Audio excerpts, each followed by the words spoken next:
Hello friends, स्वागत है आपका मेरे यूट्यूब चैनल पे। तो आज इस वीडियो में हम बात करेंगे टॉप 10 एपीआई सिक्योरिटी थ्रेट्स जो सारे डेवलपर्स को जानना ज़रूरी है कि कौन कौन से सिक्योरिटी थ्रेट्स हैं, क्योंकि आज के दौर में हम सब डिजिटलाइज होते जा रहे हैं और जितना ज़्यादा हम डिजिटल होते जा रहे हैं हमारे हैकर्स से हम उतना ही ज़्यादा वल्नरेबल हो रहे हैं। तो हमें खुद को और हम जो एप्लीकेशन डेवलप कर रहे हैं उसको कैसे सिक्योर बनाएं और क्या क्या नॉन वो सिक्योरिटी थ्रेट्स हैं जो हमें जानने चाहिए, तो आज हम इसी टॉपिक पे चर्चा करेंगे। तो सबसे पहला इसमें आता है कि insecure pagination and resource limits. ये दो मैंने जैसे काउंट लिखा है 1 और 2। पहला तो एक इनसिक्योर पेजिनेशन है और दूसरा है रिसोर्स लिमिट्स। तो देखते हैं ये क्या होता है। सबसे ज़्यादा कि जो एपीआई हम बनाते हैं उसमें क्या होता है, एक्सेस होता है रिसोर्स पाथ का। जैसे कि अगर आप HTTP लोकल होस्ट 8080 दिए और उसके बाद कुछ आईडी पास कर देते हैं या कुछ यूज़र नेम दे देते हैं स्लैश दे के, तो उसके थ्रू भी हैकर जो है हमारे डेटाबेस तक घुस सकते हैं। तो ये एक पहला प्रॉब्लम है। दूसरा कि पेजिनेशन भी होता है जिसके थ्रू हम लिमिटेड मतलब अपना एक पेजिनेशन हम ये करते हैं जिससे कि हम लिमिट कर सकते हैं कि 1 से 10 तक ही हमें रिकॉर्ड दिखे, फिर जब एपीआई हिट हो तो 10 से आगे का रिकॉर्ड है। तो इसका इम्पैक्ट क्या होगा सबसे पहले तो कि बोलता है कि if that entity has any other information then a hacker could scrape that end point to get a dump of all entities in your database. तो जो मैं पहले बता रहा था कि हम लोग जो स्लैश के साथ डेटा या स्लैश यूजर्स वगैरह जो लिखते हैं, अगर उसके साथ अगर कुछ और इन्फॉर्मेशन दे दिया, जैसे आईडी पास कर दी या कुछ पास कर दी, तो उसके थ्रू जो है हैकर हमारे डेटाबेस का सारा डंप उठा सकते हैं। इसका प्रिवेंशन क्या है? इसका प्रिवेंशन है कि सिंगल रिसोर्स जो है कि कितने बार तुम एक्सेस कर सकते हो, और उस एपीआई की, जैसे हम जब टोकन जनरेट करते हैं, जैसे JWT टोकन यूज करते हैं या फिर कोई और टोकन यूज करते हैं, तो उसको हमको लिमिट करना होगा कि कितना देर और कितना यूज़र यूज कर सकता है। तो ऐसे करके हम जो है से बच सकते हैं। नेक्स्ट आते हैं कि इनसिक्योर एपीआई की जनरेशन। इसमें क्या होता है कि most APIs are protected by some sort of API key और JWT, जिसको जेसन वेब टोकन बोलते हैं। This provides a natural way to track and protect your API, as API security tools can detect abnormal API behavior and block access to an API key automatically।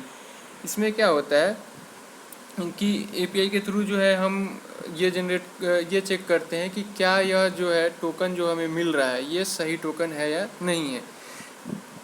लेकिन इसमें भी hacker क्या कर सकते हैं कि by generating a large pool of API keys from a large number of users, just like a web hacker could use a large pool of IP address to circumvent DDoS protection। इसमें अब hacker इसके लिए क्या कर सकता है, hacker क्या करेगा कि बहुत सारे कंप्यूटर से और बहुत सारे IP एड्रेसेस से बहुत सारा API की जनरेट कर देगा। API की जनरेट करके और लगातार हिट आपके सिस्टम पे अटैक करेगा, जिसको DDoS बोलते हैं, डिनायल ऑफ सर्विस। तो उससे क्या होगा कि आपका जो एपीआई है वो एबनॉर्मली बिहेव करना शुरू कर देगा। मीन्स जो आपके वैलिड यूज़र होंगे उन तक वो उसको एक्सेस ही नहीं कर पाएंगे, क्योंकि सर्वर पे इतना ज़्यादा लोड होगा कि वो रिस्पॉन्स देना ही बंद कर देगा। तो इसका प्रिवेंशन क्या है? इसका प्रिवेंशन है कि sign up and generate API key captcha and 2 factor authentication. सबसे पहला तो साइन अप यूज करिए और एपीआई की हर बार नया जनरेट करिए, या तो कैप्चा यूज करिए या फिर 2 फैक्टर ऑथेंटिकेशन यूज करिए। लाइक 2 फैक्टर ऑथेंटिकेशन में या तो OTP यूज कर सकते हैं या फिर आप मोबाइल पे डिस्प्ले करा सकते हैं कि उस वेरीफाई करे कि हाँ वो वही है। तो ऐसे आप इससे प्रिवेंट कर सकते हैं। नेक्स्ट आता है आपका एक्सीडेंटल की एक्सपोजर। इसमें क्या होता है, ये डेवलपर की गलती से होती है। डेवलपर क्या करेगा कि गलती से कॉपी पेस्ट कर देगा, कोई भी कमांड हो गया जिसमें एपीआई की वगैरह है उसको, जैसे गिटहब पे, स्टैक ओवरफ्लो पे या किसी अन्य साइट पे गलती से उसको पेस्ट कर देगा। तो अगर गलती से भी एपीआई की अगर आपने पब्लिक फोरम पे डाल दिया तो हैकर, क्योंकि हैकर का काम ही यही है, वो ढूंढते रहते हैं तो अगर उनको मिल गया कि ये वो एपीआई की, जैसे एपीआई की को आप ऐसा समझ सकते हैं कि वो आपके घर के ताले की चाबी है। अगर आपने चाबी किसी दूसरे अननोन को दे दिया तो वो आपका ताला खोल के कुछ भी कर सकता है। तो वैसे ही एपीआई की, अगर आपने एपीआई की पब्लिक फोरम पे डाल दिया तो फिर वो हैकर उससे कुछ भी कर सकता है। तो इसका प्रिवेंशन क्या है कि सबसे तो पहला चीज़ कि जब भी हम कुछ ऑनलाइन पेस्ट कर रहे हैं या कुछ सर्च कर रहे हैं तो हमें ये पूरा ध्यान रखना है कि हम गलती से भी जो कॉन्फिडेंशियल डेटा है उसको शेयर ना कर दे पब्लिक फोरम पे, ठीक है। और उसके बाद से कि हम हमेशा जो है एक जब भी हिट करें तो एक नया टोकन जनरेट कर ले, रिफ्रेश टोकन जनरेट कर ले। और जो टोकन हम यूज करते हैं वो शॉर्ट टाइम के लिए रखें कि अगर सपोज किसी डेवलपर ने गलती से मिस्टेकली डाल भी दिया पब्लिक फोरम पे तो वो ज़्यादा उसकी वैलिडिटी ना हो, ताकि अगर हैकर के पास वो आ भी जाता है तो ज़्यादा देर तक उसका यूज नहीं कर पाए, ठीक। अब आगे बढ़ते हैं। नेक्स्ट है आपका एक्सपोजर टू डीडॉस अटैक, ठीक है। इसमें होता है कि most DDoS protection is design to observe and reject a large number of request from bad actors during DDoS attack but still need to let the good ones through. This requires fingerprinting the HTTP request to check against what looks like bot traffic. This is much harder for API products as all traffic looks like bot traffic and is not coming from a browser where things like cookies are present. अब इसमें क्या होता है कि क्योंकि DDoS में जैसे मैंने ऊपर बताया था कि डीडोस में क्या होता है कि मल्टीपल कंप्यूटर से सिस्टम से हैकर्स या हैकर्स का ग्रुप जो है वो आपके सर्वर पे हिट मारते हैं, हिट करते हैं आपको। तो उससे क्या होता है, क्योंकि सब सर्वर की कैपेसिटी एक लिमिटेड होती है। जैसे अगर आप फ्लिपकार्ट पे जब कोई सेल आती है तो आपको देखते होंगे कि वो, हालांकि फ्लिपकार्ट पूरी कोशिश करता है पर फिर भी वो क्रैश करने लगता है या फिर आपका रिस्पॉन्स टाइम बढ़ जाता है। क्यों होता है? क्योंकि सर्वर पे काफ़ी ज़्यादा लोड होता है, काफ़ी लोग एक साथ लॉगिन करते हैं और ये सेम प्रोडक्ट के लिए दौड़ते हैं। तो उसी तरह डीडोस में भी होता है, वो आपके सर्वर पे इतने सारे हज़ारों लाखों हो सकता है ऐसे आईपी एड्रेसेस के थ्रू वो जो है आपके सर्वर पे हिट देना शुरू कर देते। जो एक्चुअल वैलिड यूज़र है उनको आपका सर्वर का जो रिस्पॉन्स है वो मिलना बंद हो जाता है। इसको हम लोग डीडोस अटैक बोलते हैं, डिनायल ऑफ सर्विस जिसको बोलते हैं। इसका प्रिवेंशन क्या है? तो अगर if A request does not have an API की you can automatically reject it. तो सबसे पहले हम लोग को कुछ ऐसा एल्गोरिदम लगाना चाहिए कि क्या हो कि अगर API की मैच नहीं कर रहा है तो वो सीधे वहीं से रिजेक्ट कर दे, ये ना कि अंदर ले आए और अंदर से ला के फिर उसको रिजेक्ट करे।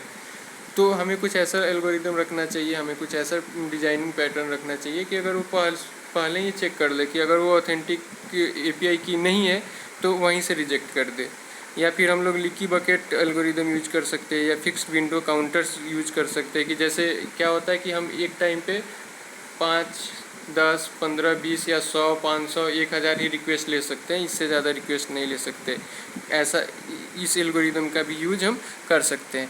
आपका उसके आगे आता है नेक्स्ट में कि इनकरेक्ट सर्वर सिक्योरिटी।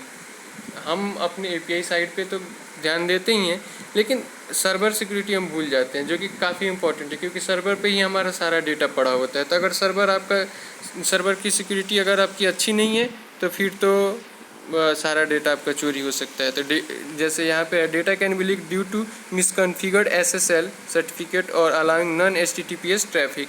जैसे अगर आपने सर्वर पे नॉन HTTPS ट्रैफिक जो होता है उसको अलाउ कर रखा है या फिर आपने SSL जो सर्टिफिकेट जो होती है तो सिक्योर सर्विस लेयर जो होता है उसको अगर आपने अच्छे से कॉन्फ़िगर नहीं करा है तो क्या होगा, हैकर क्या करेगा कि आपके जो भी सर्वर पे डेटा है उसको चोरी कर सकता है, ठीक है। तो इसका प्रिवेंशन क्या है?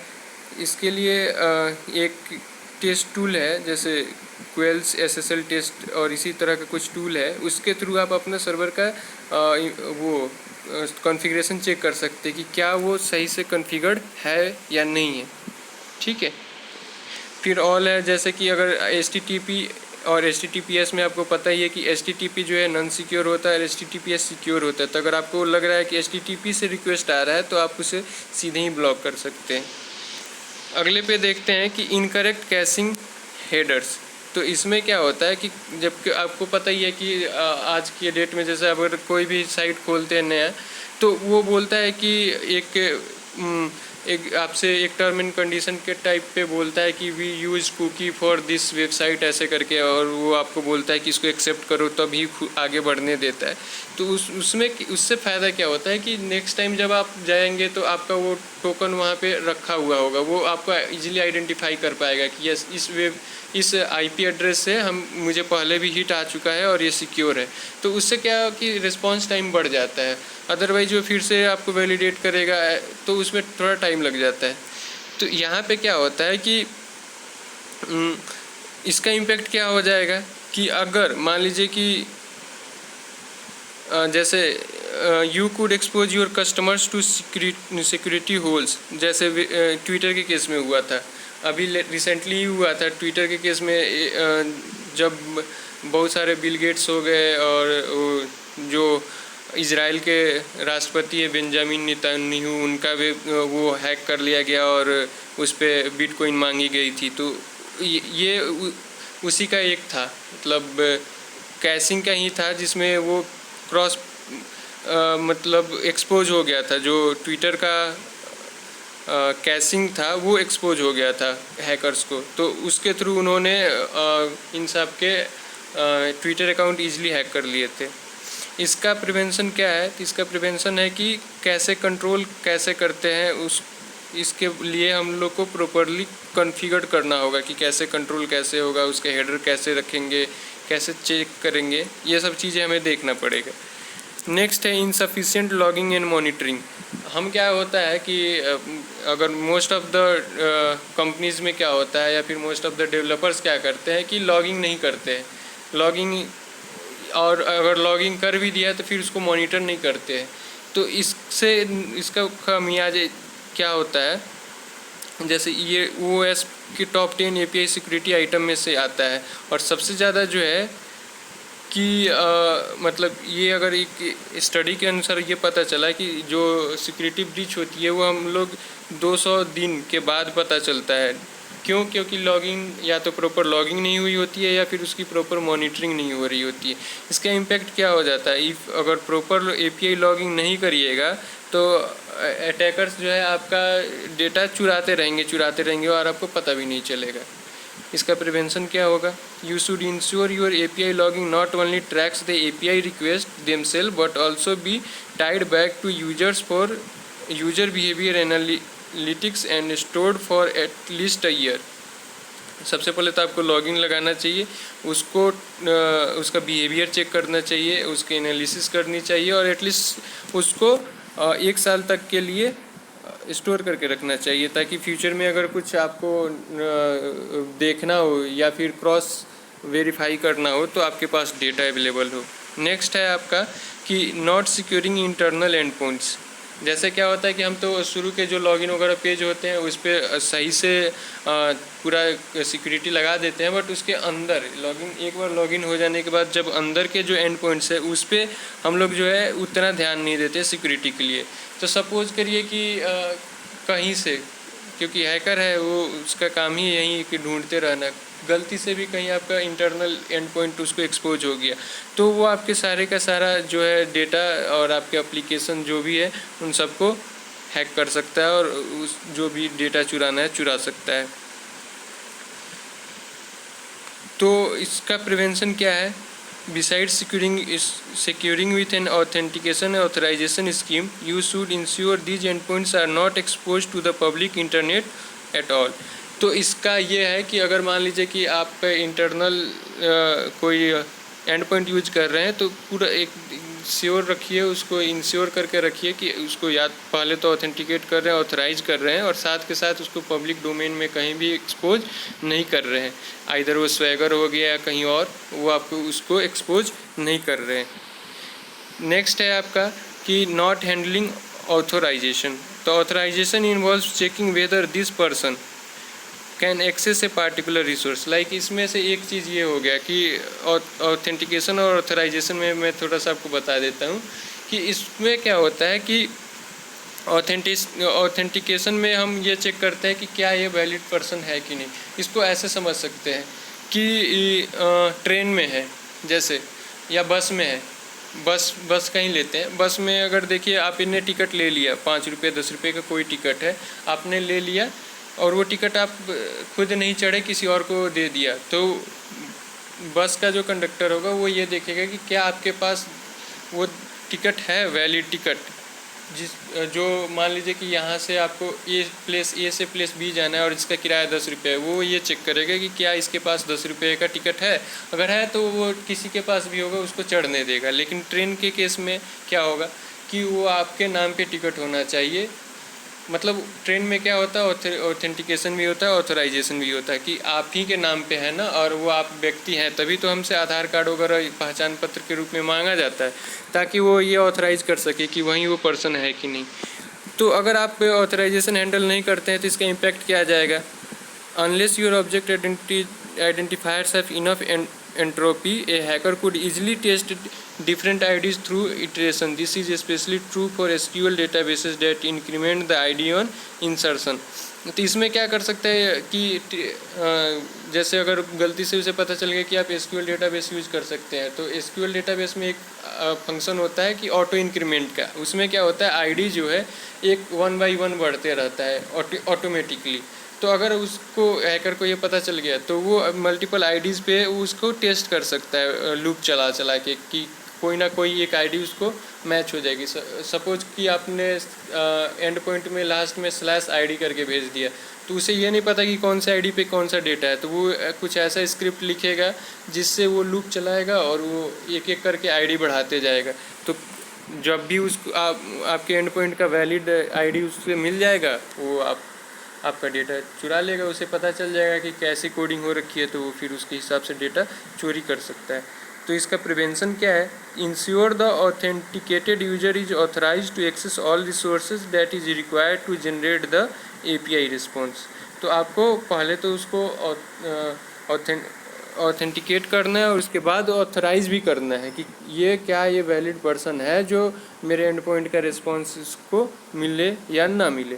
ठीक है, तो ये थे टॉप 10 सिक्योरिटी थ्रेट्स जो हम सारे डेवलपर्स को पता होने चाहिए जब हम अपना काम करते हैं, जब हम कोड लिखते हैं, तो इन सारी चीज़ों को ध्यान रखना चाहिए। उम्मीद करता हूँ कि ये वीडियो आपको पसंद आएगी।